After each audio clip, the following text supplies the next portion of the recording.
Hi friends, welcome to Tamil cricket ரசிகன். இன்னைக்கு நாம பார்க்க போறது சென்னை சூப்பர் கிங்ஸ் மற்றும் சன்ரைசர்ஸ் ஹைதராபாத் அணிகளுக்கு இடையேயான போட்டியை பத்தி. சிஎஸ்கே அணியோட பிளேயிங் 11ல என்ன மாற்றங்கள் இருக்க போகுதுன்னு பார்க்கலாம் வாங்க. ஐபிஎல் கிரிக்கெட் தொடர்ல சிஎஸ்கே அணி ரொம்பவே கஷ்டப்பட்டுட்டு இருக்கு.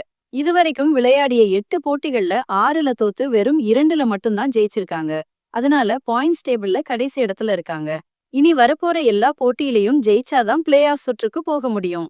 சன்ரைசர்ஸ் ஹைதராபாத் அணிக்கு எதிரான போட்டியில சிஎஸ்கே அணியில சில முக்கியமான மாற்றங்கள் செய்ய போறாங்க. ரவிச்சந்திரன், அஸ்வின் மற்றும் ஓவர்டன் அணியிலிருந்து நீக்கப்படுறாங்க. அதுக்கு பதிலா அன்ஷில் கம்போஸ் மற்றும் தென்னாப்பிரிக்காவின் இளம் அதிரடி வீரர் டெவால் பிரவிஸ் அணியில சேர்க்கப்படுறாங்க. அதே மாதிரி விஜய் சங்கருக்கு பதிலா அன்ரே சித்தார்த் விளையாட இருக்காரு. இந்த போட்டியில ரச்சின் ரவீந்திரா மற்றும் ஷேக் ரஷித் ஓபனிங் பேட்ஸ்மேனா களமிறங்குறாங்க. அடுத்து ஆயுஷ் மத்ரே விளையாடுவார். இவரை தொடர்ந்து டெவால்ட் பிரவிஸ் பேட்டிங் செய்வார். நடுவரிசையில் ஆண்ட்ரே சித்தார்த், சிவம் துபே, பின்வரிசையில் ஜடேஜா, தோனி பேட்டிங் செய்ய இருக்கிறாங்க.